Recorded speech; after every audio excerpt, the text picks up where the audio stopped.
What you doing, beloved? Attention, attention, my black brothers. What I want y'all to do right now is take out the do-rag, the silky, tie it down. I want to see the waves glistening. If you got nappy hair, pick it. Don't let nobody discourage you. Ariel. Black boy, black boy. So, what Bravo talent have you identified with the most this week? Oh, I just started. I watched some snippets of Married to Medicine, and I think I'm vibing with like Heavenly. Oh my god. Like, Omar loves her. Oh, he loves her. I just love how she can go in between like talking shit, but like, yeah, no, I'm just playing, but like, girl, your breath stink. Like, she's like, So your shit stink. serious. Or she'd be like, you're a trash business owner. Like, I've been watching Dr. Heavenly, and I'm just like, I don't I like love working doing business with Lisa. Show me how to do stuff right. she had to do stuff. When she left her Elisa's house and came back and said, "My bad. You know, I didn't want to leave, but like you was trying me, and all that at the place." And then I forgot somebody else said something shady when she sat down, and she was like, "God damn! Like where my drink at? Like where's my drink at?" I'm like obsessed with like Heavenly right now, and I was just watching like her little reel, and I was just like, yeah, she's my girl. The way that she can go for people.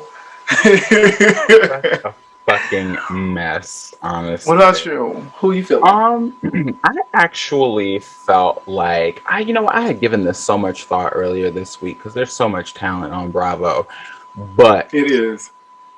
um, I think based on like the focus space I've been in, I kind of felt like either a Dr. Jackie or a Dr. Simone. I felt like a mixture of the two of them because I was just kind of like on the Ooh. go and super distracted with like work and this. So Yeah. and then the move like that, like everything is just kind of like in my head. So yeah, I definitely felt like one of the doctors from Married to Medicine, but not I don't, Contessa. yeah. Not Contessa. Yeah, Contessa's going through some things. And I'm just like, wow. Like, Historically, I don't care for her, but I really feel for her because her husband is definitely emotionally manipulating her, and I just don't fuck with that, you know. yeah, he's not the greatest right now. I'm just like, yikes.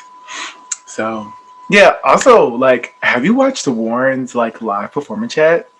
No, and I've been meaning to look at it. Like it's definitely on my high priority. I have it bookmarked actually. Shout out, I just want to say shout out to Warren for his like artistry, and also like his Yeah. documentary is just very professional and just very, his live performance is just very much Beyonce esque. You And I know don't this know if man. he stands Beyonce, and I just was watching. I just kept looking at like these are little hints of like Beyonce, where she gives you a little bit of her personal background. So just everybody check out Warren's live performance of Glitter on Fire. It is on YouTube. I know people pay for it as well, so please support that. If you find some way to pay for it, pay for it. But it is on YouTube as well. But just wanted to throw that in. But what is up, everybody? It is your boy Lord Davry. And I'm Derwin King. And welcome back to another episode of That Black Boy Joy, where we create a space where black boys can be themselves. And so much more. Hi, Darwin. Hi, Debbie. Hey, how are you? What brought you joy this week? How are you? I'm good. You know what? I really did enjoy the fact that I got a lot of stuff done. I feel like Yes. it was a really productive week, and I haven't had one of those in a long time. The next thing I need to Yes. tackle is getting my space together because it is all over the place. I give myself grace because I'm moving, but that don't mean that my shit got to be looking the way it looks. I get that. I think that's this.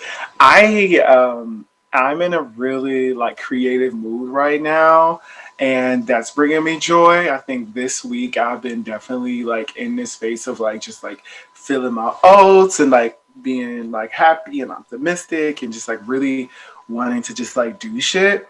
So I'm just like really glad that like I'm taking that initiative, and I'm also like I'm usually like recently because of like what I've been dealing with, I've been waiting for people to tell me to hang out with them. But Mm. recently I've been like telling people like not hang out with like give me like, hey Deb, you want to go here, instead of me doing that to them. So recently I've been doing that, and I'm like, girl, you're finding fun in your own like energy. Like I think this week I went into the city and like went to this like new spot I haven't ate at before on Tuesday, which was really, really hot. And I was like, yes, this is cute. This is fun. Even though I got like a spider Oh infection. no! Whoa! What? Did you say an infection? Girl, I got like I got like a spider bite. I got like a bitten by a spider like this weekend. I was like moving and grooving, and like my arm just started to feel like really weird, and I didn't want to like contribute it to like I didn't want to like go to the like ER. Or I didn't want to go to like urgent care because I was just like it's probably just a mosquito bite. But like my arm just started to like get really hot, and I was like mosquito bites don't do this. And then I also started to get like really it used to it's like swole up, bitch. So I went to the ER and it was like, yeah, you got like an infection. And they gave me antibiotics and I'm good now. But like, Good. girl, I was like, that bitch tried to take me out the game. When the fuck did that happen? So Saturday, was it Saturday? So Saturday I went to like a drag ball, which was like really fun. Not a drag ball, sorry, a ball. And that was Oh, really nice. fun. So I got some house invited me to like a block party the next day. So I went to the block party, but in that time frame or the block party to whatever the case may be, something snagged onto my ass. And the next day, the bitch, this arm was on fire. Yeah, it was bad. But other than that, I had a really great weekend full of creativity, optimism, and fun. So Wonderful. I'm glad to be in front of the camera with you. I'm glad to be popping with you today. We have a lot to talk about. Yeah. So, girl, tell her, come on, get into it for me. So I've heard. Let's get into our Black Boy Joy spotlight. This spotlight goes out to Marquise Ward. He is an Atlanta native and founder of Marquise Ward Beauty. Growing up, Marquise was very fluid in his creativity and artistry. His passion for music and fashion eventually led him into makeup artistry. His commitment to mastering his craft has given him opportunities in the areas of television and film, commercial, and print. I've actually seen his work on Nivea, Kiara Sheard, Yes. and a couple other people. Like, there's so many of them. I really wish I could remember them all. But really enjoy his work every time because I follow him on Instagram and it's just so clean.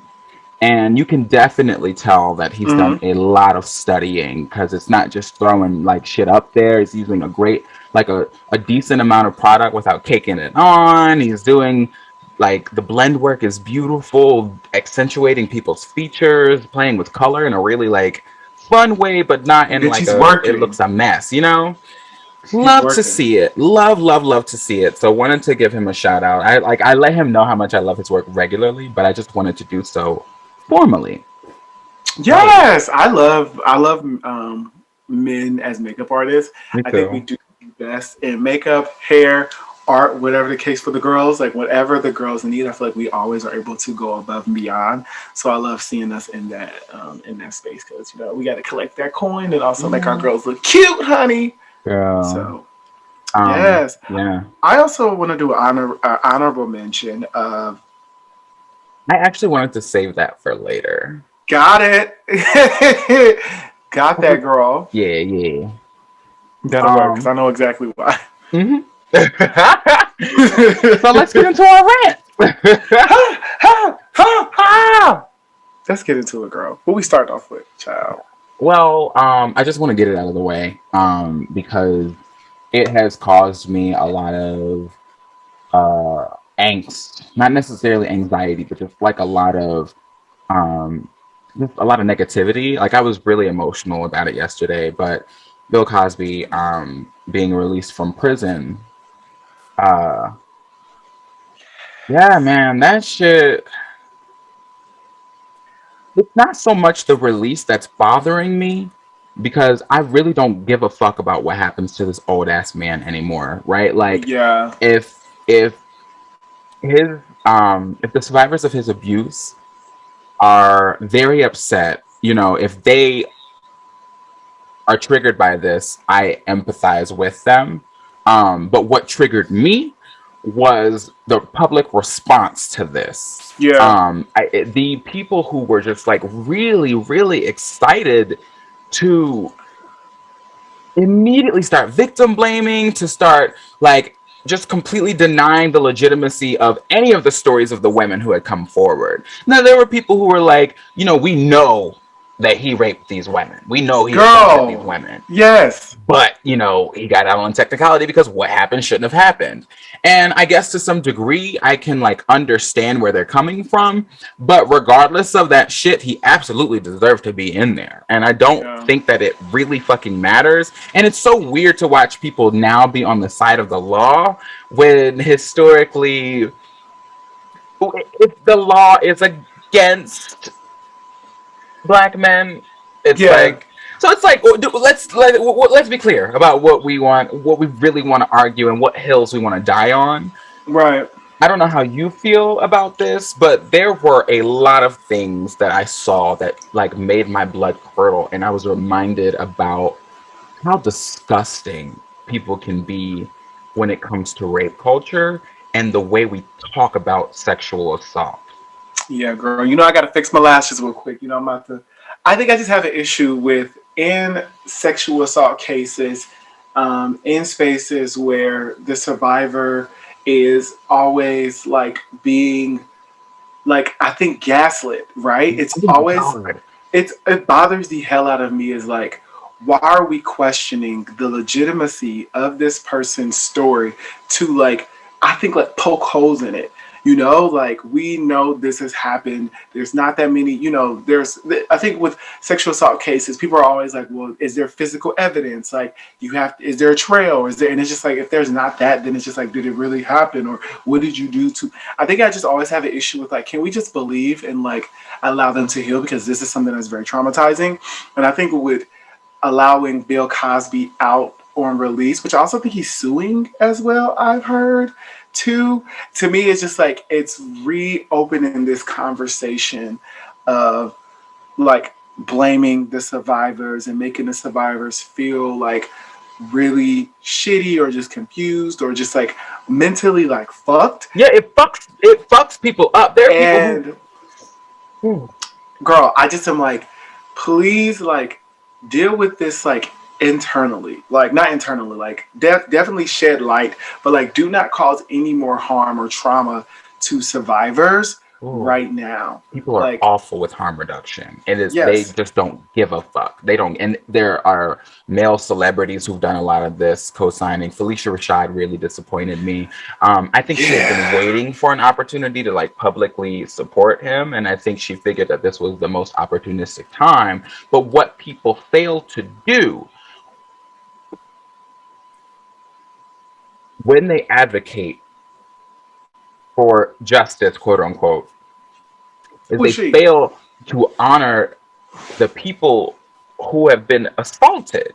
They fail to recognize and empathize with people who have experienced this. And in the result, what I saw someone on Facebook call the survivors pissy pussy bitches. And Ooh, that's yeah, cute. yeah, the way, That's ugh. yeah, yeah. And I just kept thinking, about not only the people who have been assaulted, but the people who will be assaulted, and Yeah, how many people are going to be afraid again to tell their stories because they're going to be treated like this.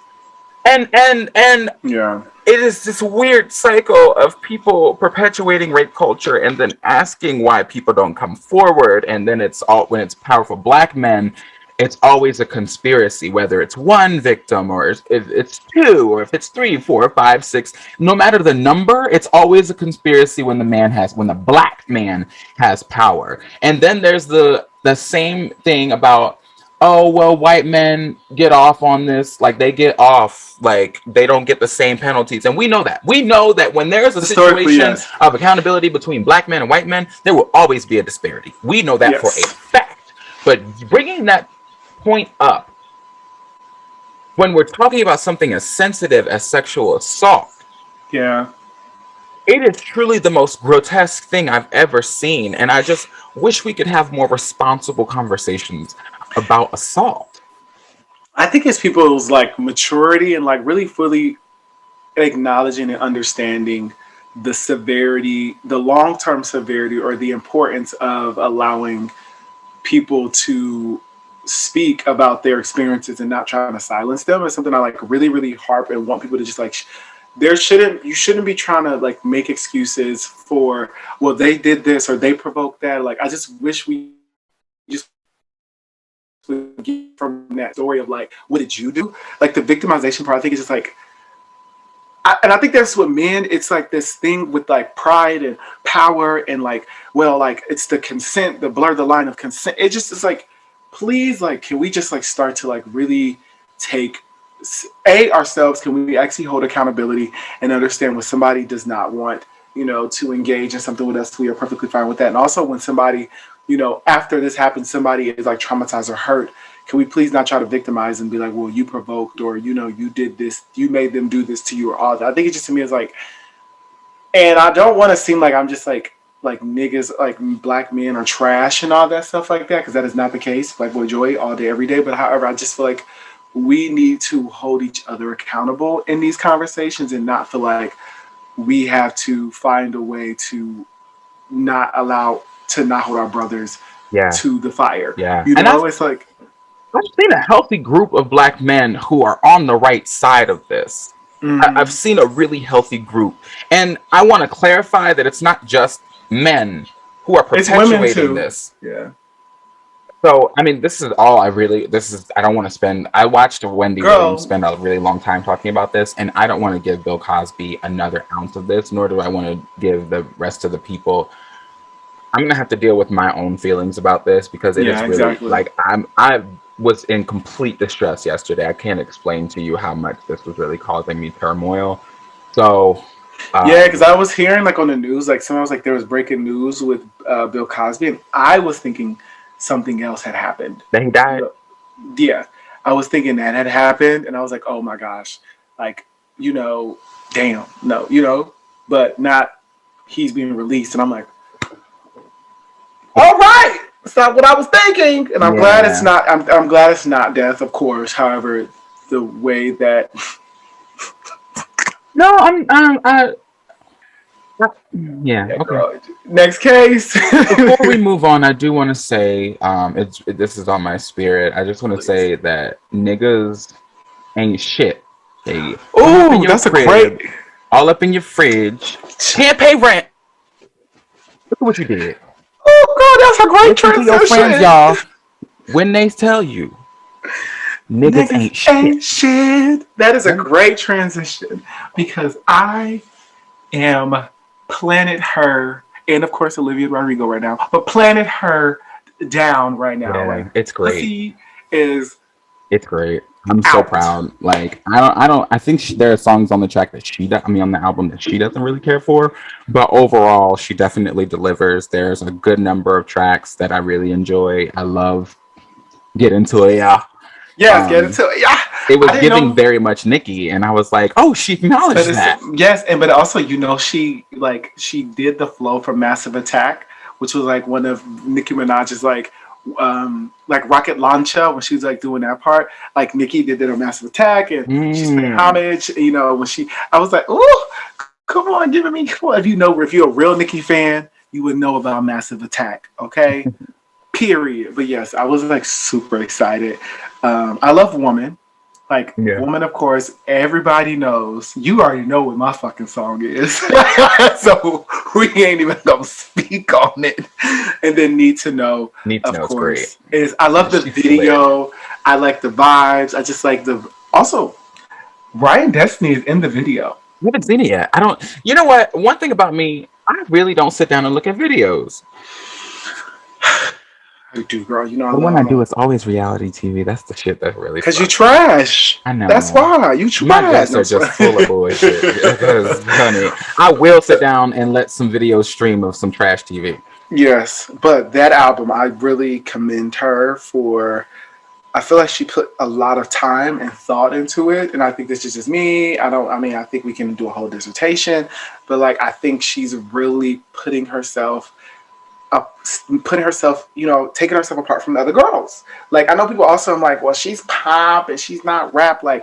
The girl can give you bars. That's Like, gonna piss me off. Don't keep doing that to my bitch. Don't do that to her. because I she will. has, She you know, always she had has bars. alternative. She has this alternative like thing that she does, of course. But like, it's kooky, it's fun, it's different. Nicki did that. Like, She's no less of a rapper than Drake is, and I just want to be clear on that. I want to yeah, be bro. clear on the fact that she does exactly what Drake does, but better. So, next case. You know, yeah, in this case. Okay. Now we can give our honorary spotlight because we can have a full conversation about it in like Okay. the order. Honorary spotlight. You want to give it? I mean, since you begging, okay.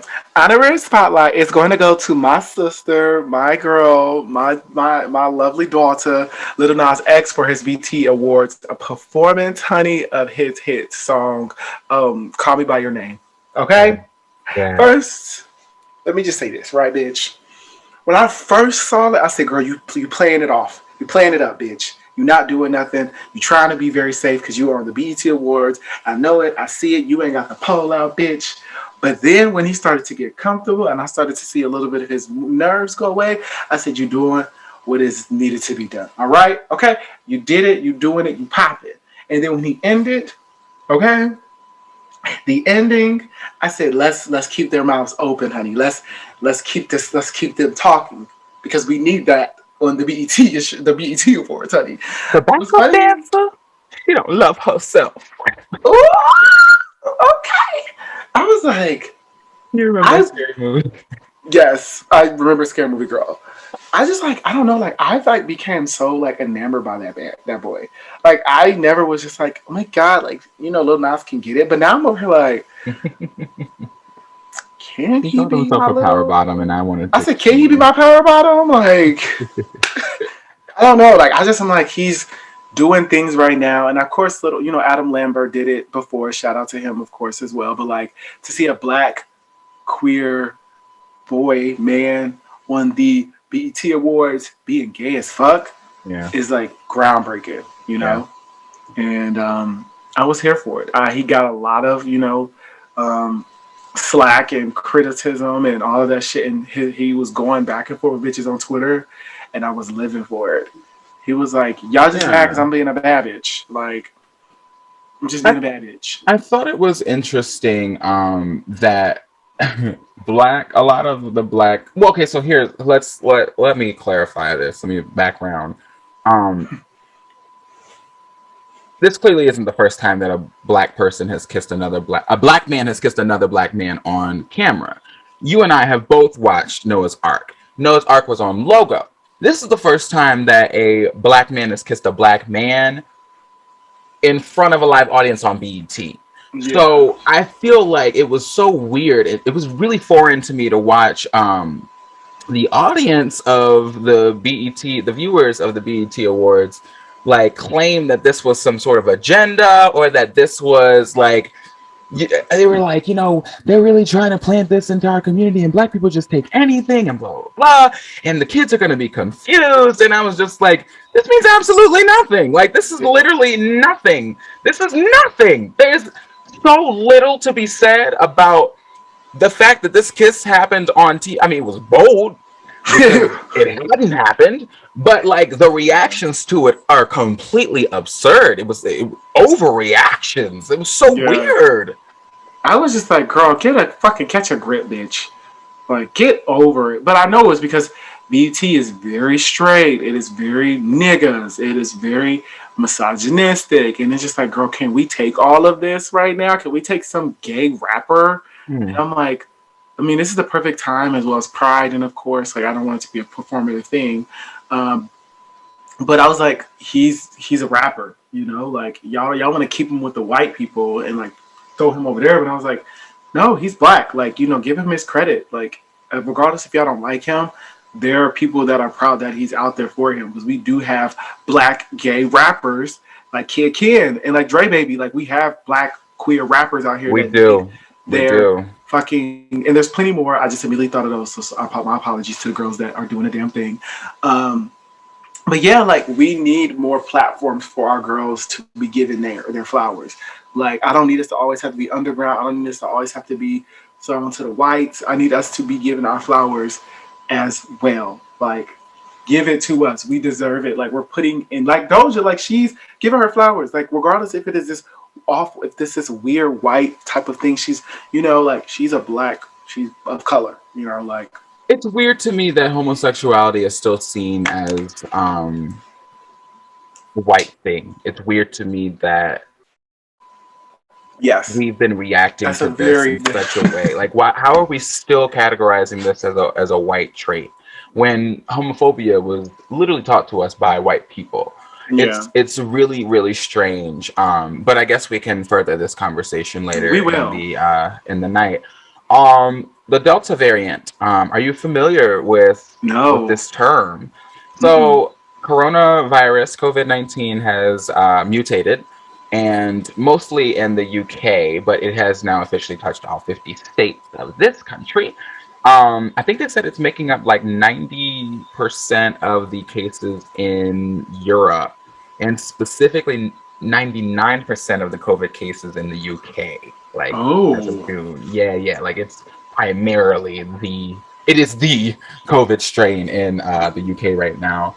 I think there's about 40% of cases in the US that are COVID. DC just went out like a week without deaths, so that was Okay. nice. Yeah, yeah. So, but Yeah. apparently, people who are vaccinated are very well protected, but not. It says not perfectly, according to CNN at least. It says that the good news is if you are vaccinated and fully vaccinated, it means 2 weeks after your last shot, there's good evidence that you have a high degree of protection against the virus. But if Hmm. you're not vaccinated, then you are in trouble. I really think people should, if they've been afraid of vaccination so far, it's going to be really important at this point that everyone get vaccinated because this is more aggressive. Apparently, this one is like significantly worse than the original strain. And obviously, the original one was fucking terrifying. Over 500,000 people in this country died. I think In a it got past like year. In a year and some 600. change. Yeah, in a year and Yeah, some let's have a change. fucking million people, my nigga. Yeah. Nonetheless, Let's have Moderna another. knows for a fact that their vaccination is really strong against the Delta variant. Pfizer hasn't published anything. I got the Pfizer vaccine. I'm really. You good, girl. I think you should be good. I think you should be good. Don't. I ain't a doctor, girl. I I'm a know. little nervous. Getting the itches. But my nose is kind of, my nose is kind of like stuffy over here, girl. I had this respiratory infection, but I did get a COVID test, so let's Yeah. be clear on that, Yeah. Casper. Yeah. Yes. Yes. All right. we need to So still yeah, we need to still wear a mask. Like I know that like right now things are reopening and we're feeling good and very cunty and just like out here feeling like we can show everybody our cats. yeah. However, we need to I think still be cautious and especially in closed spaces to still try to wear a mask as much as possible. I Yeah. understand when you're walking outside, we are, when you're outside walking, please. But if you're in close proximity with people or if you're indoors of some nature, it is best to still wear a mask to At be safe. at this point, the vaccine is abundantly available, and there shouldn't be too many people. I don't know what it's like in rural areas. I'm not certain about like places with low resources, but Yeah, I know several places, both in DC and in Maryland, where people can get the vaccine. So I feel like we've worked really hard. Those of us who are vaccinated, we put yeah, in the work to wear masks, to not wear masks outside, yeah. and we will put them on in the buildings. But I revel in the fact that I've got this extra protection, and I will wear my mask for extra precaution when I need to. But when I walk out this motherfucker, when I step foot outside, I'm Bitch, going maskless, bitch. take it Mask off. off. And I mean that Raw. shit Raw, bitch. until we're in another shutdown. Yeah, and then we put the protection back on. But girl, I be ready to. I be feeling like I can breathe. I just be like, girl, yes, take it off, honey. But yes, please get vaccinated if you can. You shall, not if you can. And then also, please still mask up. Like all seriousness. Okay, now we can. Ooh, let's get into our meat and potatoes. It's well seasoned today. I think it'll be piping hot too. It's fresh It off the will. stove. It's fresh out of the oven. Get into it, yeah. So we're going to talk about homophobia today, which is a very appropriate conversation for a number of reasons. Obviously, because Lil Nas X, shout out to you for being the fuel for today's episode. The hate you got this week was We love it. completely unnecessary, Yeah. but I think it opened the eyes of many people, because there are a lot of people who would otherwise have been respected by the queer community who Showing us they fucking true was colors. side eyeing. bitch. And I just want to note the guy. I don't know what the fuck his name is, but the one that expressed internalized homophobia and was like, you need to educate kids about like fucking STIs. Yeah. It's some weird shit. It's a weird shit to say. It is not the responsibility of Lil Nas X to teach people about STIs. That's what we have schools. Why That's is he what we not have doing online that? resources for. Why is he not doing it? Wearing these wigs on. You know I love a good beat, honey. I love the femme queens. But don't be a hypocrite, bitch. Bitch, it's the funny thing about it is like we are still, people don't believe this and don't think this is a thing. We are still homophobic as queer men. Oh yeah, Like, clearly. And honestly, it's one of those things where, like, you know, when black people get into white spaces and they gatekeep, and it's like they start like yeah. really I'm not that side-eyeing. black. Yeah, that's what he did. And trying to sit at a table he's not welcome at, and he really showed his cards, and a lot of people in the community lost a lot of respect for I him. will not be on his Bigo account anymore. Who the fuck he was to begin with. So didn't know him then, don't know him now, know him won't now. know him tomorrow. Period. Now, let's get into these questions, girl. When is the earliest memory of homophobia in your life? Okay, hold on. Okay. So I think the earliest moment for real dead ass is when my mom and my dad, no, my family would watch like Jerry Springer, Judge Judy, fucking Maury, all of the like raunchy like daytime TV like talk shows, and just there is a queer character on camera doing a lot, quote unquote, or just being over the top, which in the space of like daytime television, that is their job, is to be as extra as possible. Yeah. You know, get that 15 Jerry minutes Springer. of fame. Jerry Springer, yes, girl. We all know what that is. But the comments that will be made about those people and the way that they're dressing, okay, that sissy, that fag, I mean that girl, she's doing too much. Like his mama should be embarrassed. And I'm not saying this is coming from my direct family here. However, there is conversation that is happening in the vicinity of this person is bad. You know, this person is not, you know, they should be ashamed of themselves. Like, why would they want to be a girl? They are a bunch of sissies. Men don't do this, men don't do that. So I think for me, growing up and hearing a lot of that while watching like television was something that was always like, girl, okay, so like that is something I don't want to be, you know, like, oh my God forbid me be, if I'm gay, I automatically am going to, you know, want to be as extra as possible, or sleep with somebody's man and tell them I'm really a man, or like whatever, just the dramatic stuff that Jerry Springer and, you know, all those daytime television shows like portrayed as like, you know, a character and not like a person. But that was like really that. And then of course, like conversations with men, because my dad was in the military and in the Salvation Army.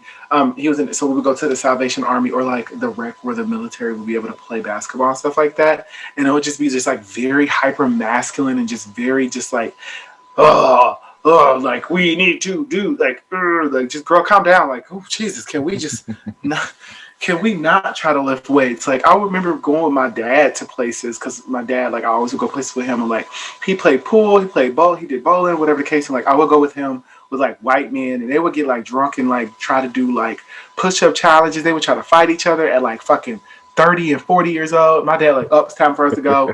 They started to do some like real crazy shit at their big like, ages. Big ages. My dad like the white guys got too drunk. It's time for us to go. But I think it was like always hearing that sissy, or you know, be a man, or just like that you know, that person is their parents should be ashamed, or like all of these negative like things being thrown at this person, that I was like, God forbid I am that. And then when I started to grow up and started to feel I have attraction to guys and things of that nature, me starting to get really confused on like, oh bitch, I may be one of these things that my parents told me not to be, or people I heard tell me not to be. What can I do to not be that? Yeah. You know, and that goes into a whole nother conversation. But for you, what was your earliest memory of homophobia?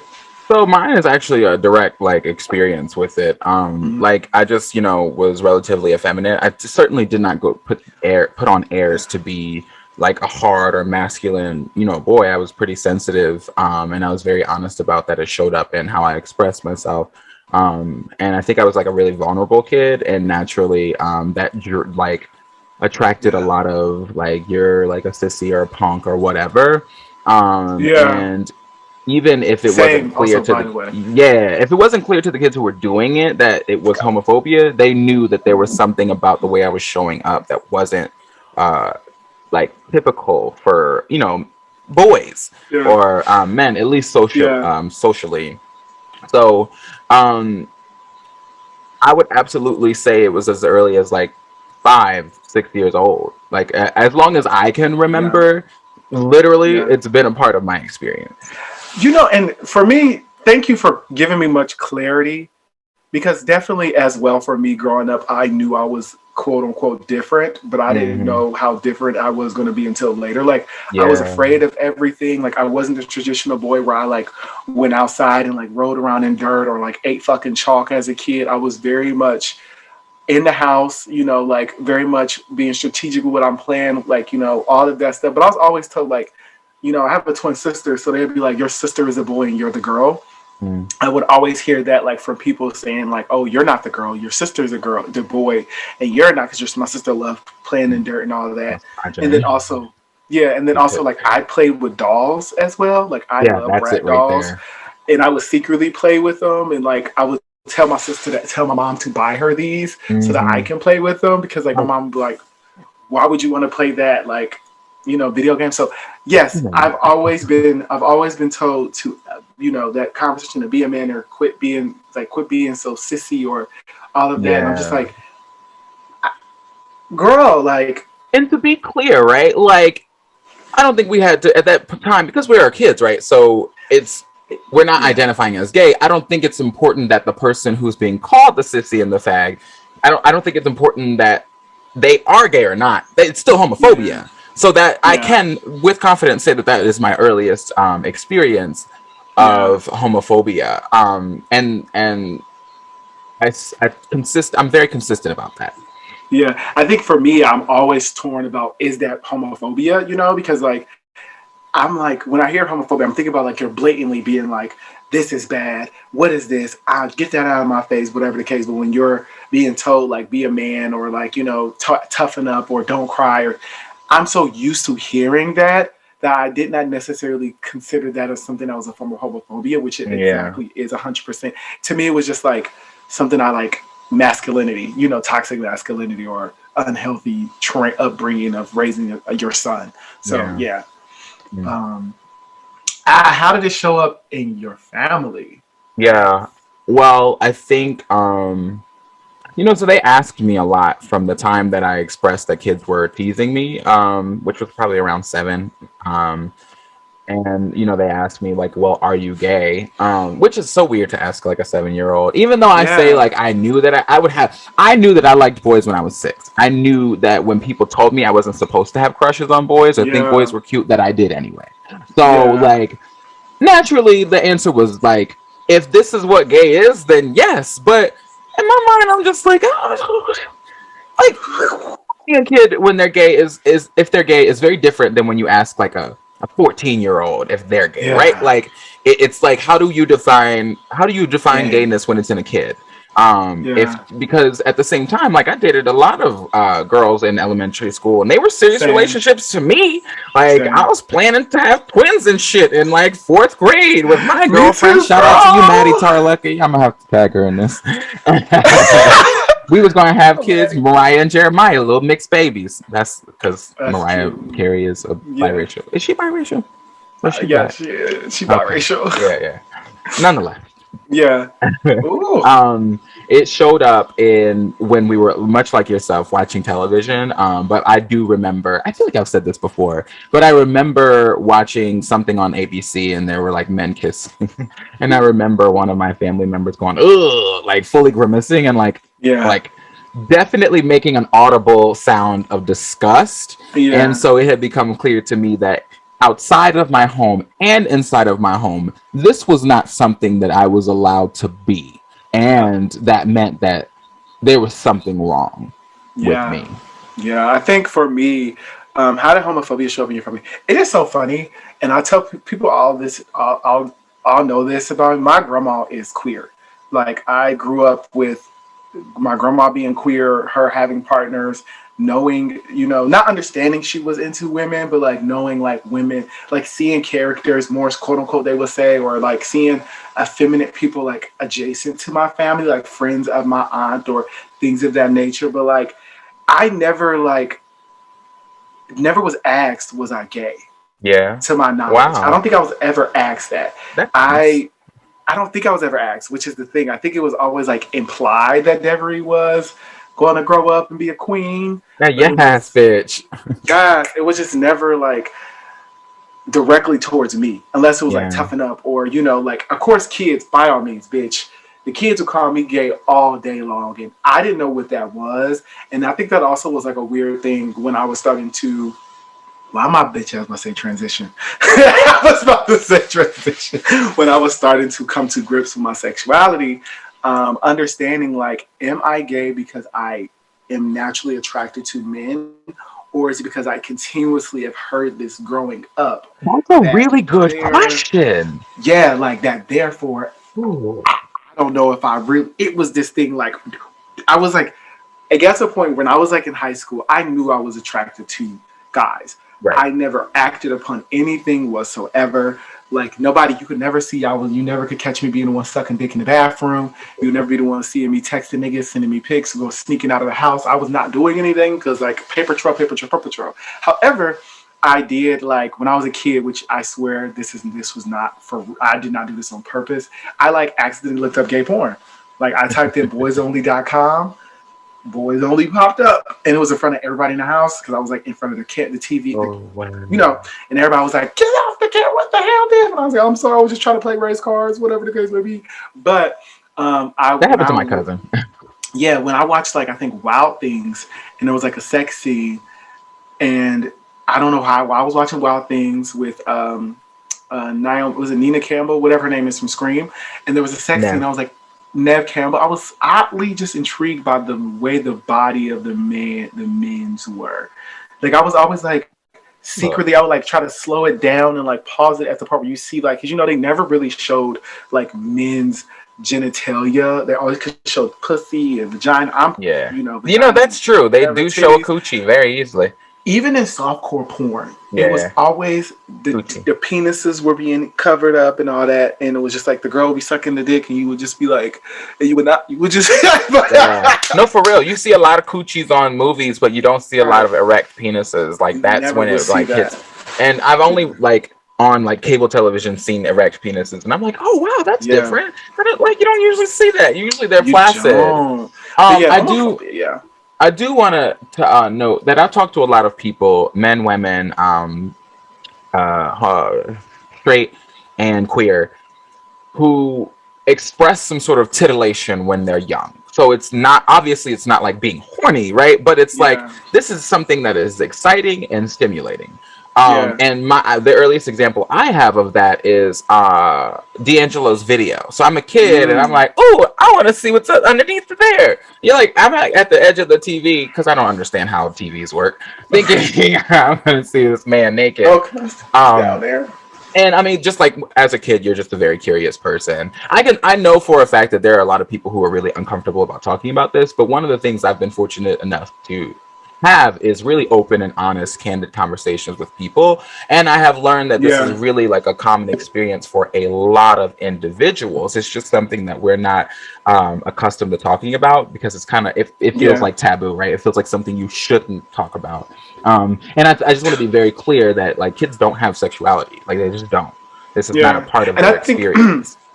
And I think that is always the conversation, like, of is a child born gay? You know, is that conversation like thrown into the which my personal thoughts, my personal things about it do not, you know, matter at this point because everybody has their own thoughts and practices and beliefs. But I definitely understand that whole topic and conversation because there's a lot of things that um, children are being. First of all, children are very intelligent and children are very smart and are very much understanding of what something is. Like, I like this, I don't like that. Yeah. And it's funny because like our parents and our the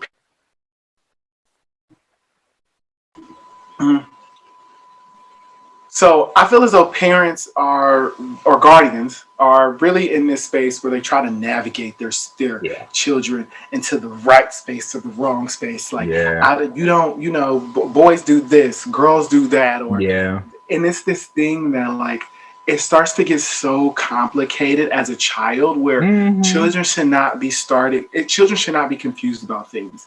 It should be something that is, because we're going to ask, you know, why can't I play with dolls? Or why can't me and Billy hug? Or why can't, you know, do those things? And it's a lot of parents or guardians don't really explain things. They just tell you not to do it.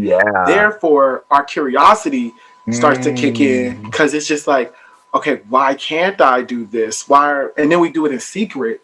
And then that's when we get in trouble because me and Billy are humping each other behind closed doors because we've seen that somewhere. And, you know, it's this, but it's like you can't hide things from kids or not communicate things.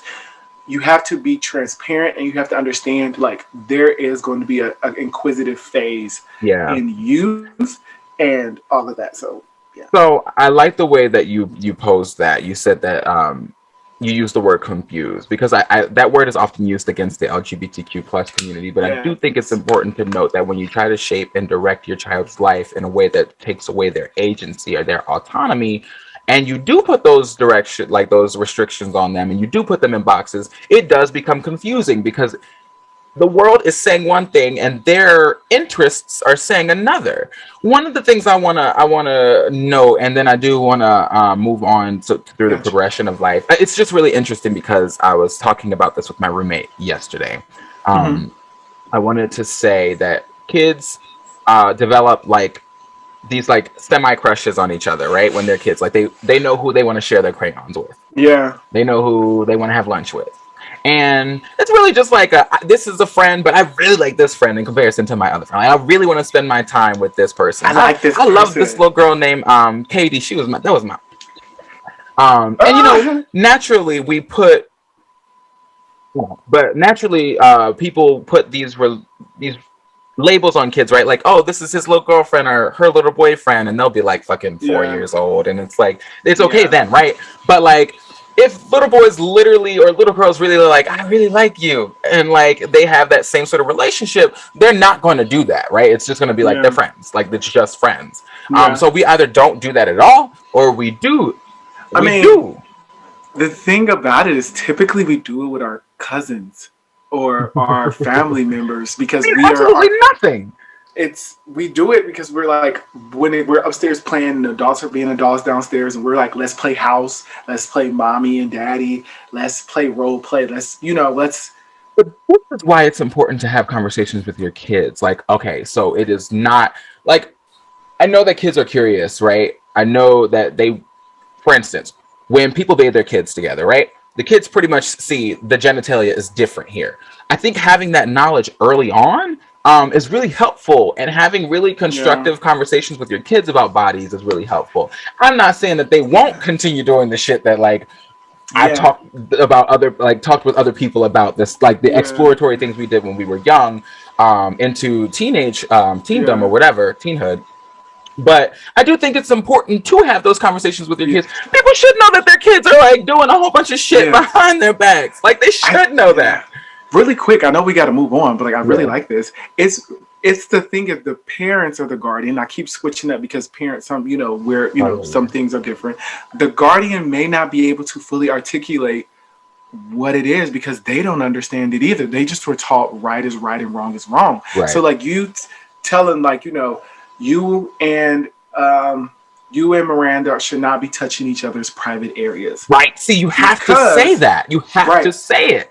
People are like, no, they don't. You can't say that to kids because they're no. You tell Billy, you're not supposed to touch Miranda's private because that is her private area. Yes, and they wait until they catch them. See, the problem is they wait to have that conversation when they catch kids doing it. They don't think unfortunate because then they add shame, and you don't want to teach kids through shame. You want to be proactive. You do want to explain. My aunt did a really good job of telling my little cousins. It was weird because kids are kids, so he would run around and be like, "You got titties, or you got boobies, or you got like a vagina, you're a woman, or you got a penis because you're a boy." But this is a part of kids learning and understanding how the world is shaped. So it is important, I think, to have these conversations, to have open and candid conversations with your kids without bias, so that you can help them. So that they're not as confused as we were growing up, because I do think those labels being put on us did cause this confusion. Like, am I this? What does this mean? Because we don't have sexuality. So as much as I knew I had crushes on boys, I knew that I had really good relationships with girls, and I simulated these relationships because I felt like I was told that this is what we were supposed to do.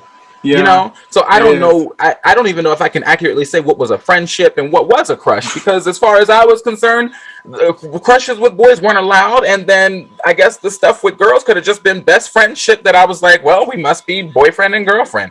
I don't know. And I mean, but what we have to do. It's confusing. Everything. Yeah, we was like, I think since my mama say you my girlfriend, I think I'm supposed to. I can't pay your bills, but I can give you my lunch every time. We can sit together and hold hands. We can kiss. Like, I'm over here like when you put, and I love this because I know I can talk about this all day, girl. But like, girl, like I had so many girlfriends that were my sister's friends, and I'm like, is it just because of convenience? Yeah. Because they are my sister's friends, and my parents would be like, "Ooh, Devery, she," and I'm like, just to get people off your back, dog. That's what it. Eventually, like middle school. At the point that I was in middle school having relationships, it was literally so niggas would leave me alone. Yeah, high school, I literally had a girlfriend when I first entered, and she broke up with me, I think 2 weeks into it, and I was like, I'm about to explore. I'm about to really dive into it. There was girls, of course, I said that I thought was cute and attractive, and thought I was attractive and all that stuff like that, but like, I never, like, they never gave me the time of day, which I respected, because, like, look where I'm at now, like, gorgeous and fine and all that, but I didn't, like, really, high school was that part where I was like, yeah, you are about to figure out what you really like. Middle school and high school was when you really start to have that autonomy and agency, because and you are starting to changing. Now you're becoming a sexual being. See, this is why we need to have more of these conversations, because there is a shift. There's a shift. Anything a child does before puberty is literally innocent, and just like there's nothing behind it. There's no legitimacy behind it, short of just learning, short of exploring the world, because that's what we do as kids. We learn the world. We do stupid shit. We do curious shit because we want to learn. But when that body starts to change and you start feeling shit, it's different. And this is when I knew I like boys, and this is going to be a problem. Yes, when I was like, I like boys and girls. I didn't know if I was bi. I didn't know if I was gay. I didn't know if I was in phase. I liked, there was no guys at my school that I was attracted to, period. I was like, girl, I can't even get nobody to look at. But there were people at other schools that I thought were cute when I would do track meets or things. And I was like, he's a really attractive man.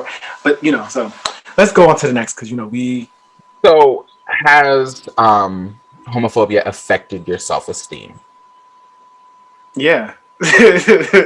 Absolutely. I don't want to assume that, because some people, I feel like, grow up in these affirming environments. So it's like, yeah, I'm queer. I've been queer my whole life, and my parents have been really like nurturing about it.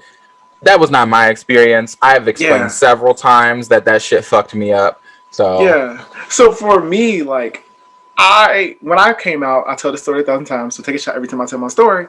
Like, my mom and dad were like, my mom knew before my dad, but however, my mom is very messy, and she talks and she rambles, so I came out to my mom my freshman year, second semester in March, and I told my dad senior year, second semester of that. I mean, me being gay. However, he already had knew things of that nature. So when I did come out to my mom and them, my grandma was queer, so mom was like, oh, we already knew, which... When they say they already know, how do you feel when somebody says, like, we know already? I think there's a good way to say that. I like it when people say, I was waiting for you to tell me, because it's like, oh, you were always planning to be comparing. affirming about this, right? But saying it in a way, so if someone I know is homophobic or who has expressed homophobic feelings says, we all knew, it's like, so you thought these awful things about me. You were saying these awful things. You knew you were saying them that they could apply to me, and you just didn't, like, that was just how you felt. That's how it feels to me when people I know have said homophobic things say shit like that. Yeah, to me, when you say it's a cop out, bitch, it's like, oh, we already knew. It's like you not processing it. It's just like, oh, we already knew. No, first of all, if you already knew, then why didn't you support me? Why didn't you help me? Mm. You know, but Oh, that's a good question. Why wouldn't right, you have offered why some wouldn't you sort offer of safe safe space? space for Yes, me? safe space. But when my mom said she knew, and my grandma said she knew, I never grew up them telling me. You know, I when they said it, I was like, really, like. Mm. Damn, like I've been over here confused. I've been over here not being able to feel like I can be myself. Like I literally was not always authentic in front of my family.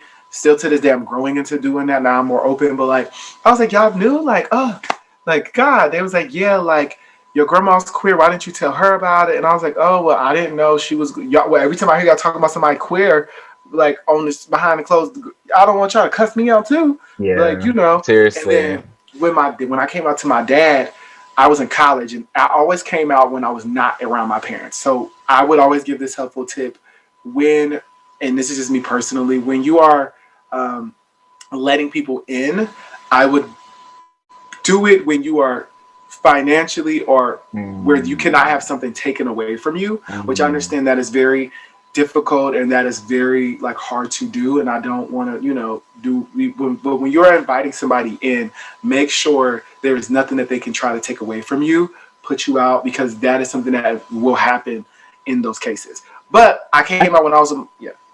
I think that's true, and I also think if you're unable to do that, it's just good to have a support system, someone Yeah. who will create a safe space or who will be like, "Look, I got you. If something Yeah. happens, you can come here."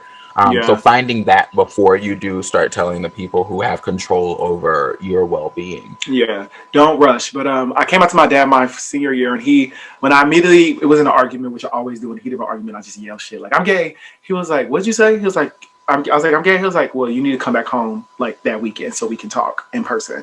I'm not doing this over the phone with you." So we had to go to dinner and breakfast. Woke up real early, and me and him, nobody else, and he was like, "So you said you were gay. Like, what was that? What was happening? Like, how? What is that?" And I was not what is that, but like, what's going on? And I was like, well, mom already knows, and of course I know she already told you. And there was a comment she told me that you said that you felt like less than a father, in that. So I held that from him because I try to make him proud still. However, I was Mm. still being like, my self-esteem was still low because I was ashamed of it for Yeah, 4 years. I'm sure. Like I had been gay for 4 years, and I had not like had a partner. Like I was uncomfortable like talking about it. Like my Yeah, mom and dad would still be like, "Oh, this girl, your friend," and I'm like, "Y'all already know I'm gay. Did I not yeah. tell y'all this?"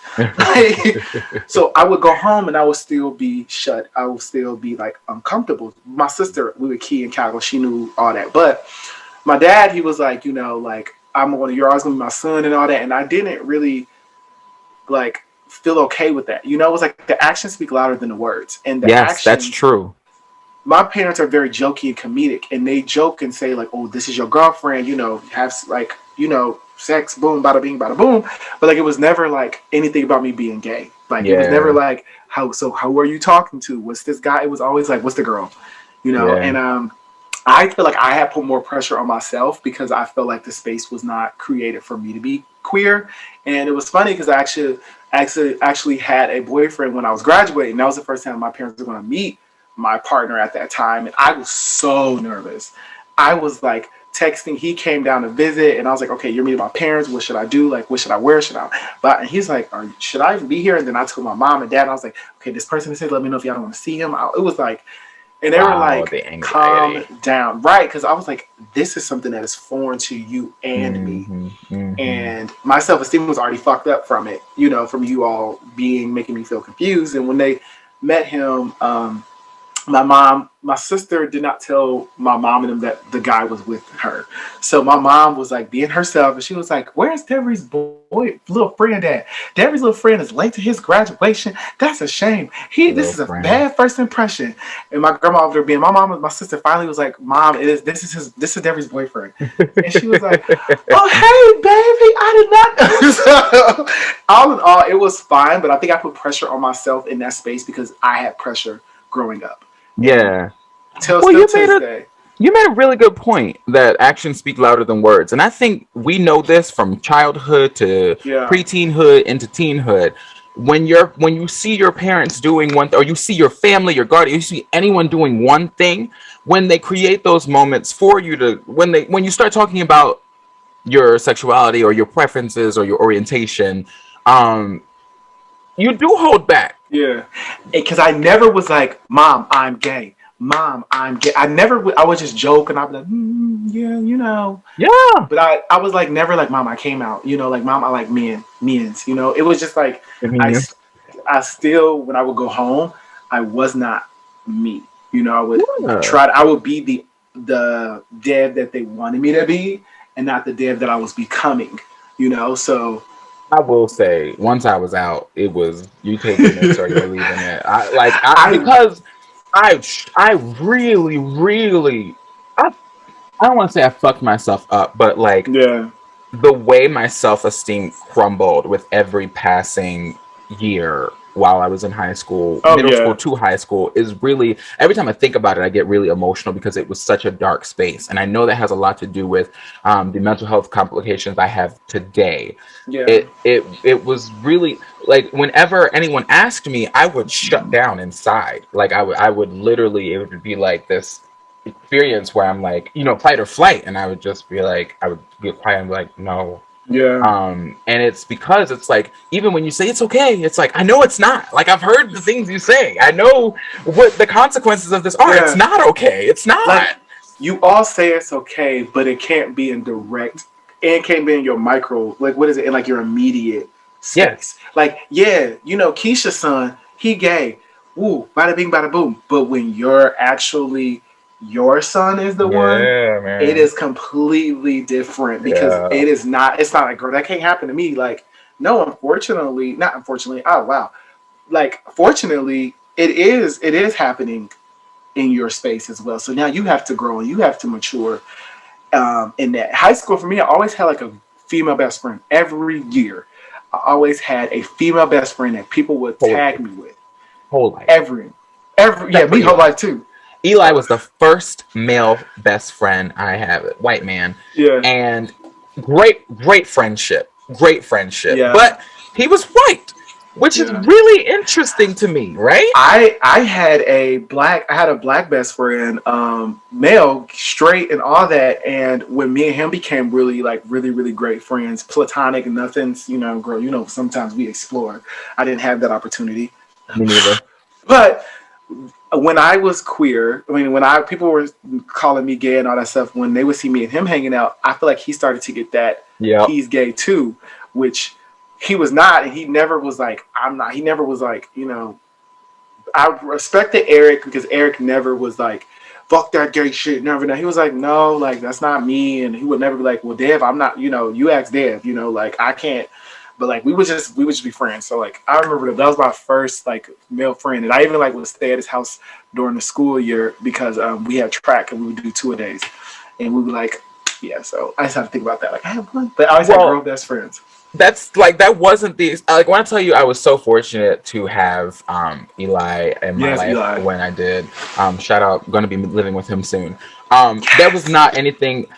I was in theater. I did some very gay things while I was in theater, not like sexually, just like some queen ass things. I was doing a lot of queen things, okay? And we talk about this quite often. He talks about me doing a full dance to single ladies like on the stage. Because I will say that was what I loved about theater, is it was an opportunity for me to just like, it was an excuse. Yeah, I could just let it was an excuse. Performance. I'm on stage. I'm performing. I'm acting. That's what performers do. And he never made me feel I wasn't out and I wasn't out to him, but he never made me Yeah. feel like there was an issue. And even though I was like relatively like nervous when I came out to him, that was a non like that was just a non-factor. Like it was just not a Yeah. thing at all. And he never made me feel like he was embarrassed or ashamed of our friendship, and he did a really awesome job of incorporating me into his friends. And I wish I would have been able to have that experience with a black boy as well when I was a kid. So Yeah. that brings me to our next shift in the conversation. Have you perceived a difference in your experiences with homophobia in the black community versus the general public, Gen Pop? I want you to go first. I want you to. So I like to Yeah. preface this conversation by saying there's no statistical data that says that black people are more homophobic than Yeah. anyone else, but I think it is important that we talk about our experiences from how we perceived and experienced them. Yeah. And we grew up in the black community, so we really only know the majority of our experiences through that lens. Yeah. But we do also have experiences with white people. Yeah. So I think naturally there's a sway, right? Like naturally, this is kind of our perception is a little biased because we grew up in the black community, Yeah. grow up in white communities, so we don't have an accurate control for whether one is more than the other. But people like to paint us as more homophobic. I will say that I perceive that the relationship Yeah. with homophobia in the black community is very different because it's informed by Yeah. racism, right? It's informed Yeah. by how we've experienced anti-blackness, Yeah. by religion that was taught to us, by this perception that because of how much we've endured over the last several centuries, that our being is more divine, more divinely favored, more connected to God, right? Yeah. And teaching God through this homophobic lens and this misogynistic lens, it's like this is far from who we are.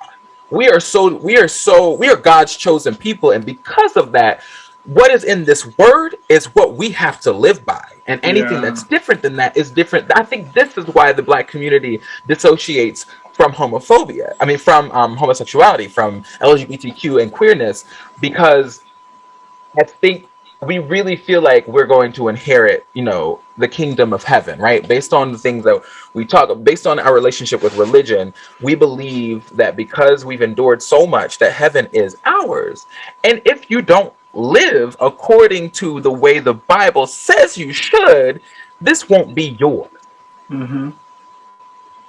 And so the experience I've had with homophobia in the black community, despite niggas shooting each other, fucking before marriage, and doing whatever they want to do, right? Yeah. Despite all of those things, there is, like, when it comes to queerness, which blackness is very queer. It is antithetical to everything that our society says we should be. It Let's is. be clear on that, okay? Yes. So it Let's is a get into it. complete cognitive dissonance to claim that queerness is not black, to claim that queerness is a white thing, and that it is antithetical to the belief that we will inherit the kingdom of heaven if you believe in heaven, because obviously there's a large portion of queer people who do not have faith, right? Or who do Yeah. not ascribe to Christianity. If they do Yeah. ascribe to any religion, it might not be Christianity. So I just Yeah. wanted to preface that and then say this is how I've experienced it and this is why I think. Yeah, I mean, I speak to it. I definitely agree. My experiences with homophobia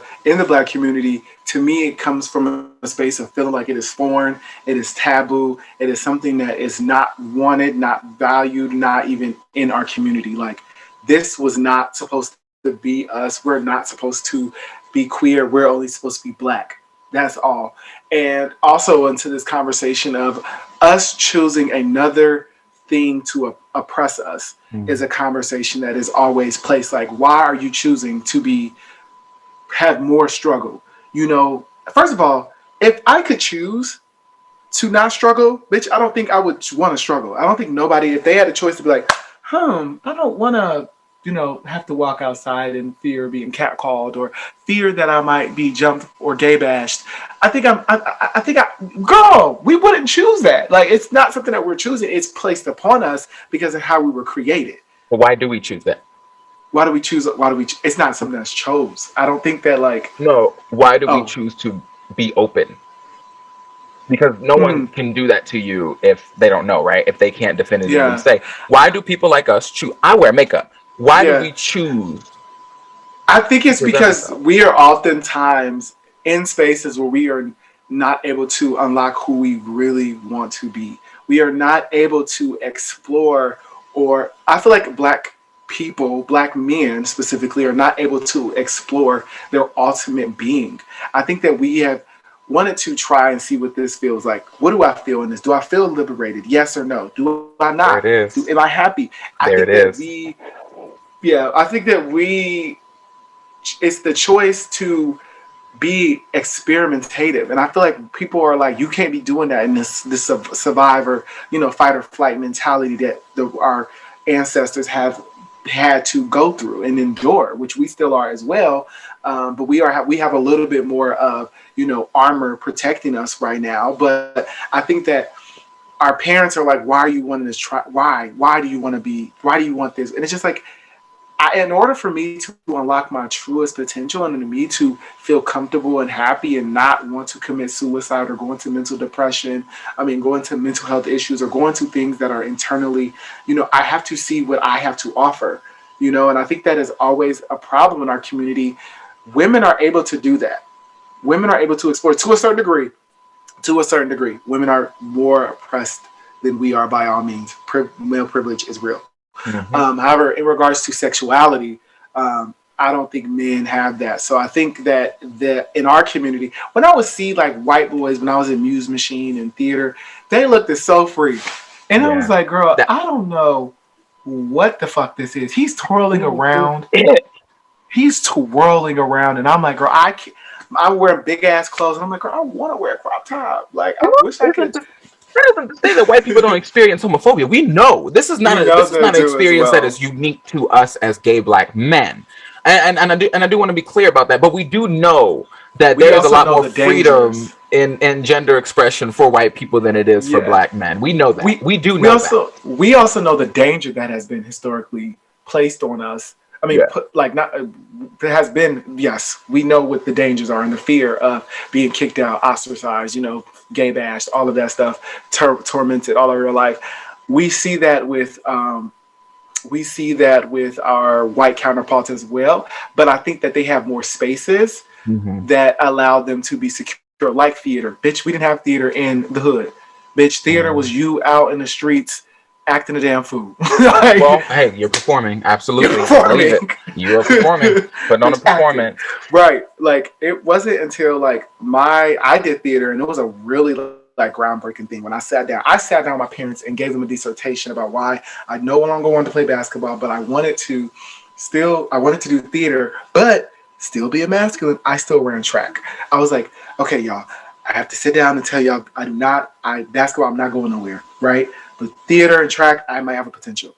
If I do this, I can stay, because it was like a time commitment. My parents were like, well, as long as your grades and as long as you can do both, and like, whatever the case may be. But when I actually did theater when I was younger, but like it was in the hood and it was not as whatever. But when I actually like got to see what it felt to be just like free, like with the budget to be free, and my parents, there you go. My parents seen. Because, like, in theater, when you're in the hood, it's always probably, like, girls and, like, two guys. Whereas when I was, like, with the white kids, bitch, they was competitive. I was like... Yeah, they take that shit very seriously, and you learn to take that shit very seriously. I took that shit seriously. Anyway. Yeah, this ain't no shit you finna come in here and fuck around with. Like, we trying to win trophies. We trying to sell tickets, like... Right. They was singing their asses off, and I'm like, bro, I sung Aladdin, a whole new world. Very low, a whole new... But anyways, my parents came and saw me perform. They were so like, oh, he is in his gig. Yeah. We have never seen Devery having this much fun with his makeup on, his 6'4" in the Wizard of Oz with a fucking flower thing on, twirling, picking up girls. Like, and it was like, Dever, we've never seen you this happy. And I was like, because I never felt like I could be this happy in our community. I had to go to the white kids to, show my ass and be this. But with us, I was afraid, So I think that goes back into like the way we grew up as well. Being in public schools is ruthless. Black public schools, like, you can't be the oddball out. Like, it ain't no way you gonna be the oddball out and not get your ass whooped or get bullied. I wanted to say that my choice to finally accept who I am and live in my truth, my choice to show up as a feminine presenting person, to wear makeup, to indulge myself, was because I wanted to experience freedom. I wanted to prioritize my joy. Like, it would genuinely make me happy to go to the women's section for Forever 21 and buy something because I knew the men weren't going to be wearing the shirts. Like, I knew I wanted to be unique. I wanted to be me. I wanted to put on the black lipstick or the mascara because it made me happy. Playing around with those things made me feel free, and freedom brings me so much joy. So if someone asks me, why would you choose another form of oppression? Because while you think that this is something that cages me up, in reality, it's something that is freeing me. You are the issue. Like, all of you guys around me are the problem. I'm free. Yeah. I think also going into like our next question of, do you still find yourself altering your behavior or expression as a result of homophobia? I still have internalized homophobia. And when I don't see, when we are exploring or experimenting with our gender and our sexual identity, sexuality, or way we want to express ourselves as something that is bad, or why are we choosing oppression or struggle. I think that is us finding strength and courage and being able to understand that, yes, this can come with its drawbacks and its challenges and there these setbacks. However, I am strong enough to handle it. I am strong enough to endure it, and I'm strong enough to allow others to see me in my true form so that they can be in that as well. Yeah. I am learning to get out of that space. Because I'm always questioning, am I doing things because I want to do it, or is it because it was told for me to do? Like, for me to dress as masculine as I do, is that something that I feel comfortable with, or is that something that I was told to do, therefore, I do it? Like, I know when I was younger, my clothes are always fucking big. And I was like, I don't like this. Like, I don't like my clothes as big as they are. I want to wear a medium, a large. And mom was like, no, that's too tight. And I'm like, I want to wear skinny jeans. When I was seeing them kids jerk, I was like, bitch, that's me. I want to wear the colors. And like, girl, being a jerk was gay. All the colors and the belts and the... Yeah, that was a very queer experience. What was it, the New Boys? That was a queer expression of the self. And I was that because it was new. It was fresh. Everything that was fresh, everything that was unconventional, I did. I was a kid. I would wear every uniform I had. I always got in trouble for wearing. Like, I would wear like those like Dickie like button downs. Like I was a prisoner. All that stuff. I would wear like my socks all the way cut up to my pants. I mean, all the way up to my like knees with my shorts. I was a trendsetter. Yeah. But I never like did too. I didn't cross that boundary of like what, like what, because I always was like, okay, girl, can I endure, the stares, the glares, the ridicule that may come with it, or everybody saying like that's too gay, or I commend my brothers, my sisters, everybody else who can do that still to this day, and I think we're all still growing. But me, like, I'm still learning. Like, I think a couple of weeks ago, I told y'all my first time ever wearing heels, and I was fucking sissy in that walk. Like, pussy was filling my oats. Why? Because it was fun. It was liberating. It was fun. It was something fresh. It was something like, And when I see like you wear makeup, or my friends, shout out to like Anthony and Tone Classics. Shout out to all my friends who do things that are just like expressive, and like I just always look at y'all and be like, this is why y'all, we need y'all. Like Lil Nas, like, this is all we need us. And it's not easy, right? Like, you're right. It is really unsettling. The first time I ever wore makeup in public, I was terrified. I was so afraid, and as I continued doing it, I was afraid. But I wanted to do it, and I felt like Yeah. it was so important and integral to my like personal development that I step into that fear. Sometimes I forget how courageous I am, and not courageous because I do things that other people won't do, but because I do things that scare the fuck out of me. And people Like, are always like, why do you want to scare yourself? Why do you want to take these risks? If you don't take risk, where are you going to ever go?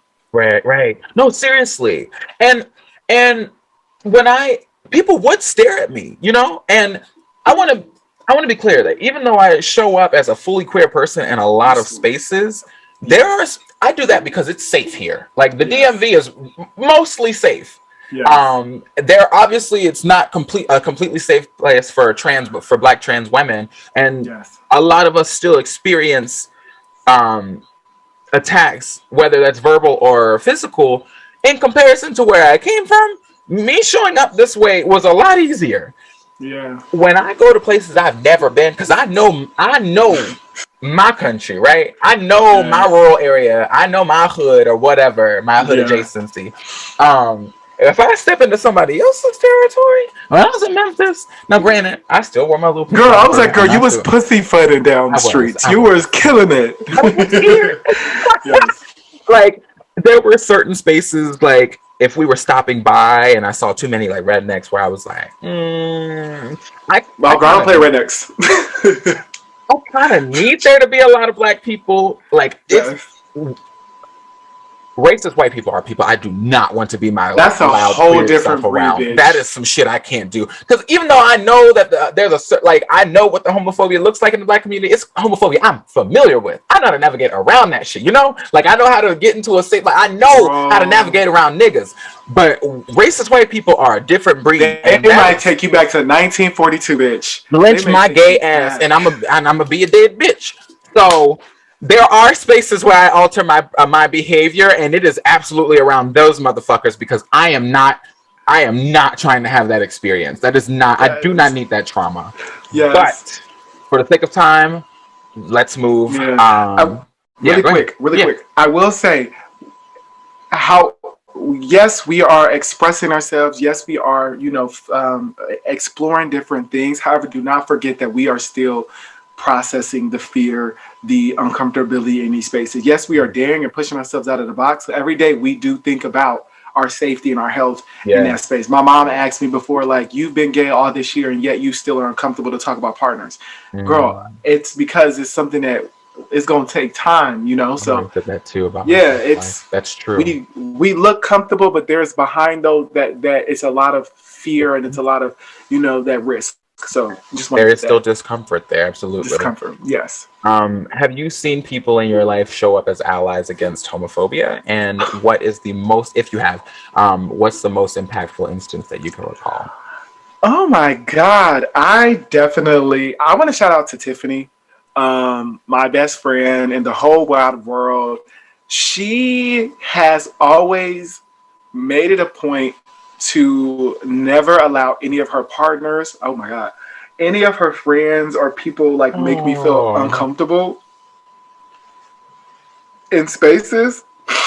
And I want to I really give her that shout out because it's so hard being in spaces and you being the only person that is queer, and you hear people say things about our community, or just bitch, do you not see that I'm a flaming gay?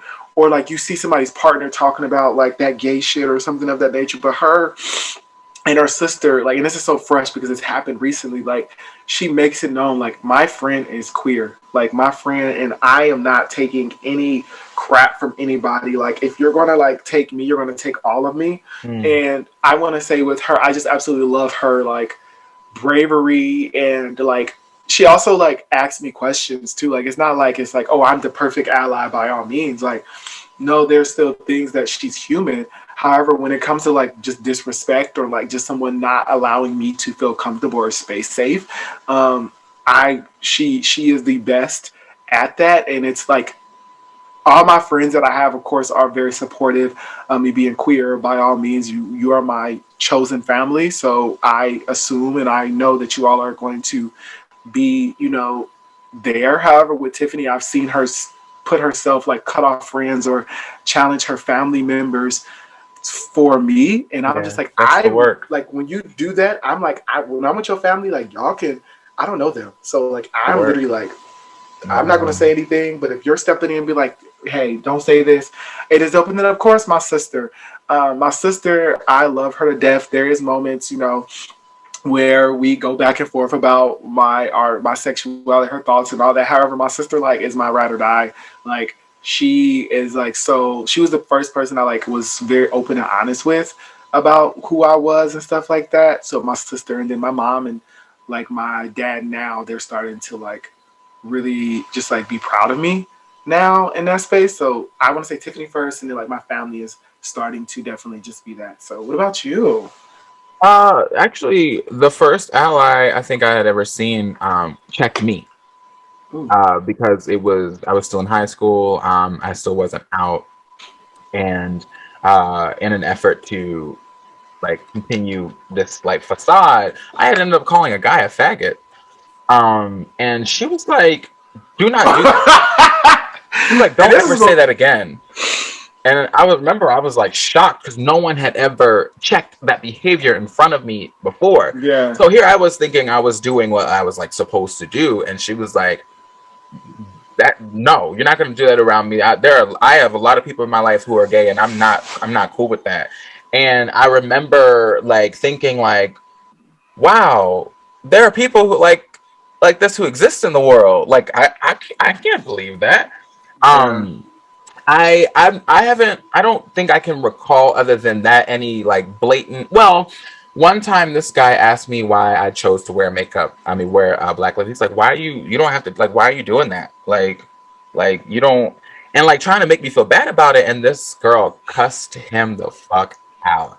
She was like, "Why are you worried about what's happening on his face? You don't do that." Like she was like, "You know better than that shit. Like let him express himself the way he wants to." Yeah. Like she absolutely let him know that type of like policing people's behavior was unacceptable, not just because I was a gay person, but because I was a person. Like that you don't get away with that type of homophobia. You don't get to get away with that type of policing other people's bodies.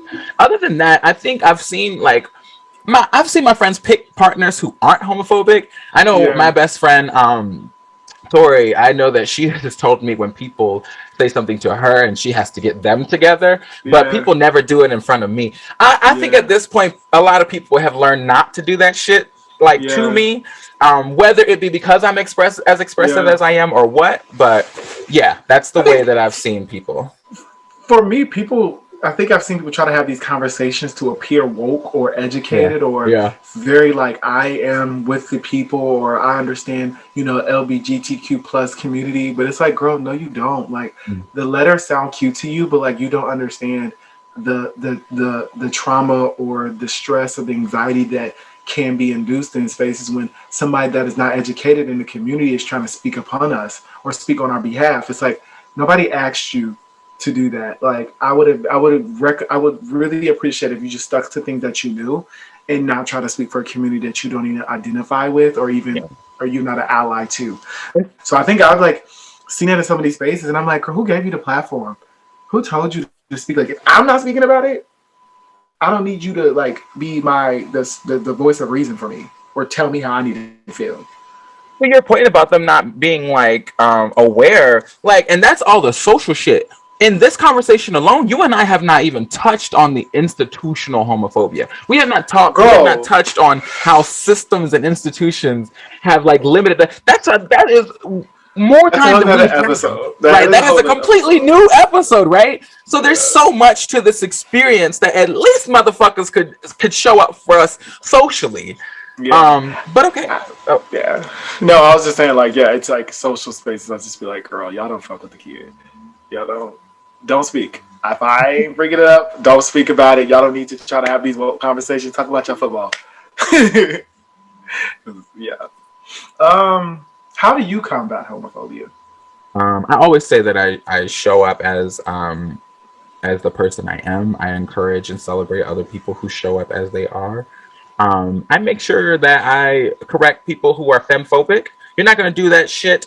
You're pushing the homophobic agenda. We're not doing that shit. I educate people as much as I want to. I don't educate people Yes. beyond what I feel like giving in any moment. And Yeah. every chance I get to say, do, or promote some gay shit, I do. Yes. I think for me it was twofold. And my family, I did not combat homophobia whatsoever.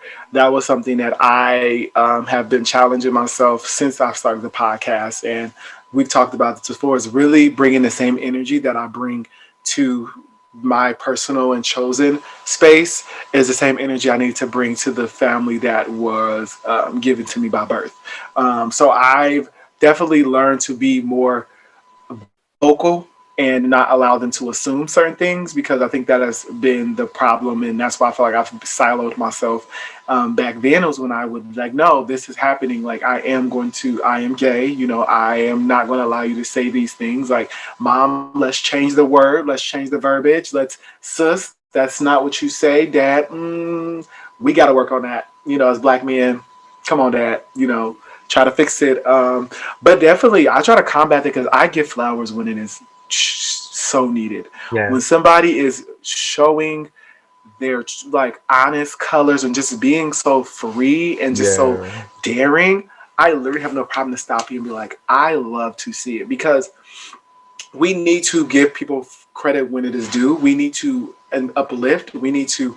It's and don't feel uncomfortable. You know, giving somebody flowers. I know people are always like, "Oh my god, like this is so weird." No, girl, like it's not. It's fine. Like I have no problem when I see, like for you, like I have no problem being like, "This is my bitch."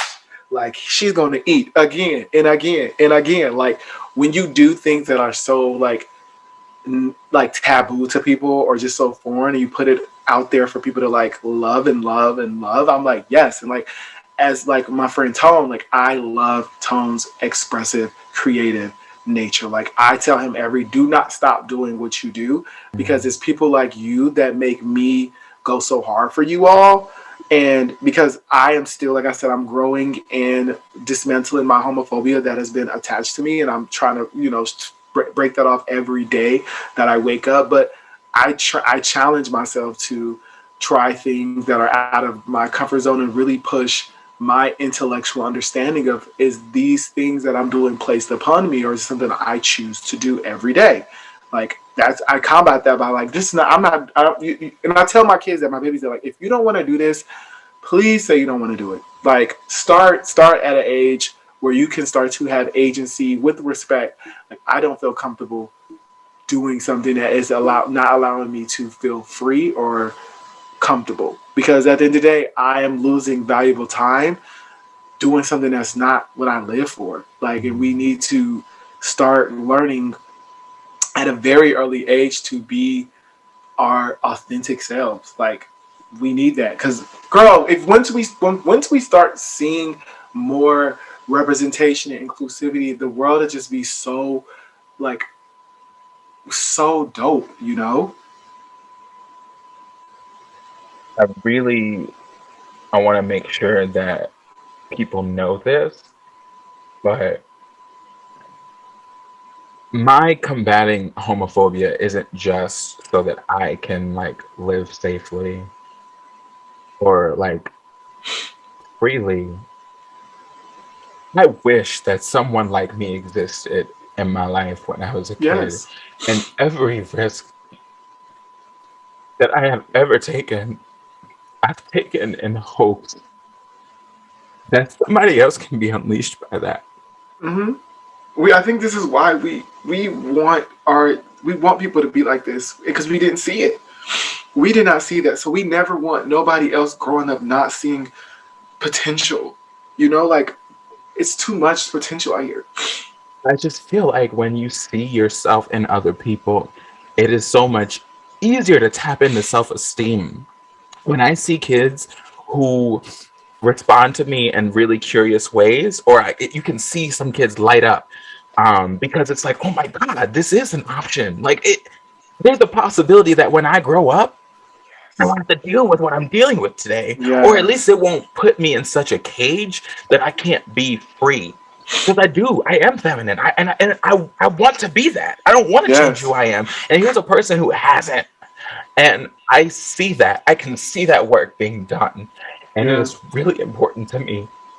And no matter what happens, as long as I like live and breathe, that I have to keep doing this. It Yeah. isn't even something that it is innate in who I am.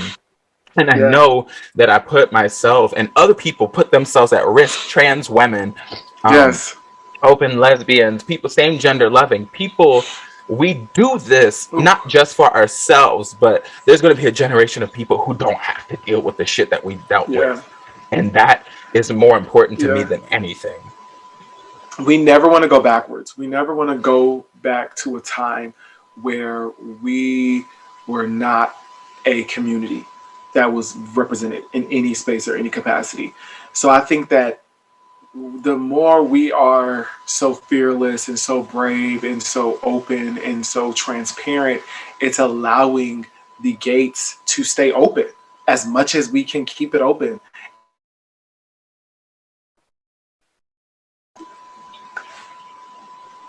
As much as I can keep that gate or we can keep that gate open is all that matters to me right now. Like I do not want to lie my head down, not feeling like my community or my people are not there anymore. Yeah. I think that is something that is always pushing me. Even when I'm at my lowest moments, I'm like, I can't not let my community die. Like I cannot, because that shit is, there's so many black and brown boys out here that I want to flourish. Like it really like gets to me. I'm like, I want our boys to like fly. Like we've been too restricted. And I'm just like, can we just like every time I see like all the people we have on the show, I'm just like, every time y'all gotta keep going. Like we gotta keep going because they want us to stop. They want us to be so heteronormative and so hyper masculine. And then our black and brown boys see that growing up, and then they think that they only can be basketball players or football players, and we have more. Our suicide rates increase, or our mental health deteriorates. Like I'm like, Yeah. I I want need that. people to show up how they need to. If that means masculinity, love it, live it, express it. I just want us to stop Yes. demonizing femininity. And like if we can, if the work that you and I and every other queer person does, at least those of us who are doing the work, if it works, right, there won't be a problem with any gender expression as long as it's one that doesn't harm other people. Yes, as long as it doesn't harm anybody else. I think that if it's not hurting nobody, we are fine. On I'm not a hurting you. positive note, because I want to leave here with less tears and more smiles. Even though those were definitely Good tears. Those are good tears. they were good tears. Those are really good tears. How do you cope with homophobia today? I think I cope with homophobia today by literally not allowing it to get into my bubble anymore. I've let it do that for so long as a kid and for so long in my young adult years that I am just no longer allowing something that somebody else is telling me is wrong. Like if I am not physically harming myself, if I am not physically harming others, me being expressive is a sign of bravery and courage and curiosity that is going to open up, like I said, the doors and the flood of gates for everybody. So like how I combat it, I'm like, is it hurting you physically? Is it hurting you? Me being gay as fuck, am I hurting you? No? Then what is the problem? And I also really want people to get in, like, why is homophobia bad? You know, why do you feel like it's so cool? You know, it's bad. It's, oh, well, you know, the AIDS epidemic killed, you know, in just your safety. And it's like, okay, like that was just because there were some things, you know, like, okay, anybody can have AIDS. Don't just try to put it on us, but really try to like. It also didn't like start with. It's not as if like it happened because we were having gay sex. Like No, it was like that was something that was in like it was in. I want to say infiltrated, but that's not the verb.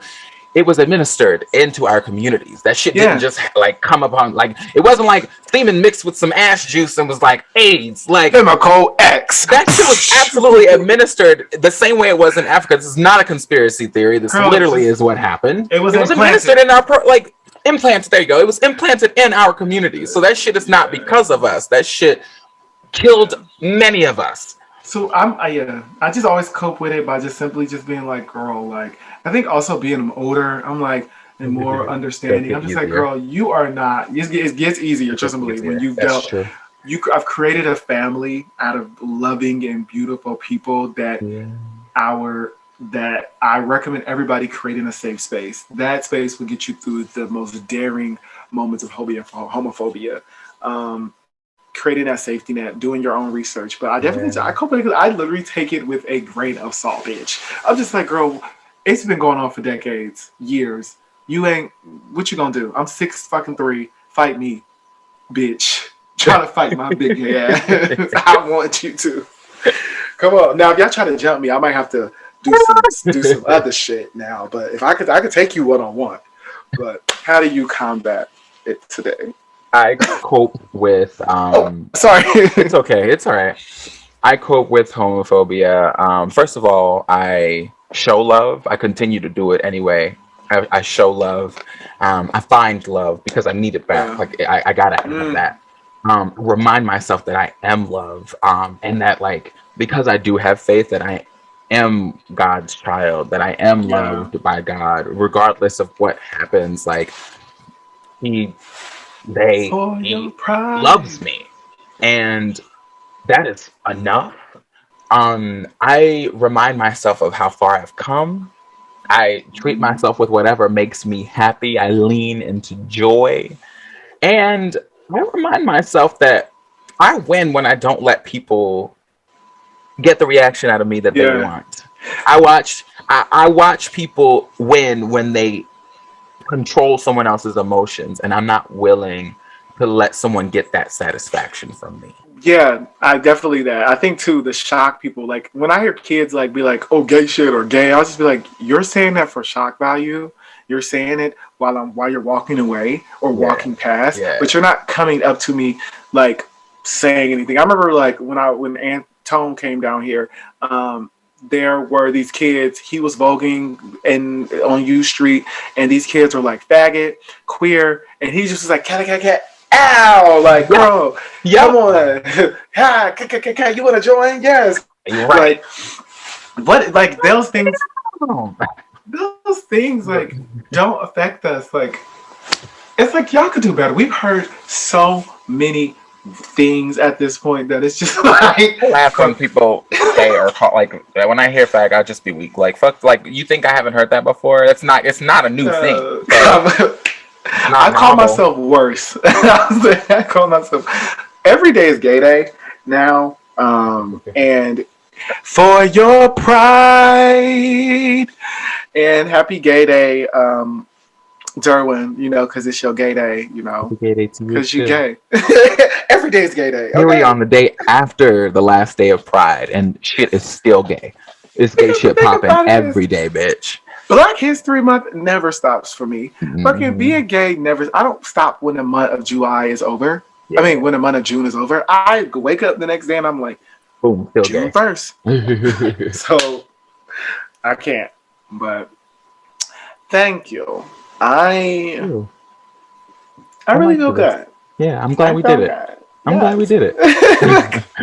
I always appreciate these conversations because you can tell when we are in it, bitch, and our moods are so like cohesive, Yeah. So I really appreciate that. So thank you all for listening to this episode. There was a lot of gems dropped from this episode by me and Derwin. I appreciate the conversation that you put out here as well. I learned a lot about myself and you, and also things I need to learn about more. Every day I'm growing and I'm learning, so I really, really appreciate it. Anything you want to leave with before we start to do our closing? Yeah, I want because I think the first part of our conversation is going to really going to strike some people. I just want everyone to, when you walk away from this episode, not only do I want you to uplift if you're queer yourself and other queer people, and if you're not queer, uplift queer people, but I also want you to change the way that you interact with children, give them the benefit of the doubt, trust that they know who they are, or at least that they're learning who they are and can do that. And all you need to do is support them, believe that, and have very honest conversations with them. Be candid with your kids. Tell them the truth. Let them teach them to be truth tellers. That's all I got. Because when that happens, in the long run, sorry, I'm getting all these emergency alerts because we're flooding over here. In the long run, your children will love and adore and cherish you for the rest of your life. And Do themselves. not in themselves. Like, they will always go back to the moment where you showed them love. They will never forget that. And I think that those are very valuable moments that we all need to have. Like, we shouted all these beautiful people out on the show that simply showed us allyship and showed us love. And even those people that at a time did not show us the best support and love, we remember. Like, so be aware of that and understand children will never forget. They will forgive and never forget. So I definitely, that beginning part I think was very touching. And I did not know we were going that way in the beginning, but we did. We did. Yes, but if you all would love to continue the conversation.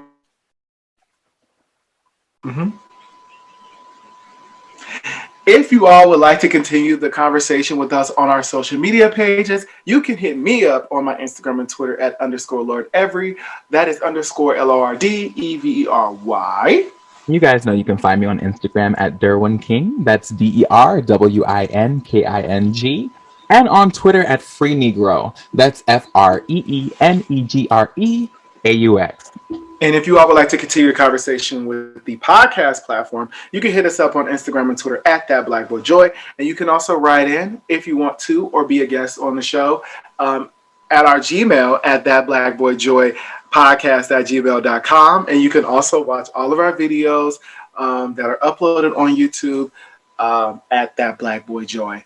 And like we always say, and like this is going to be ingrained in you all's head, is please be so in love with who you are, because if you are not, we would be stuck right now. So please be so in love with who you are. Much love to all of you. Bye.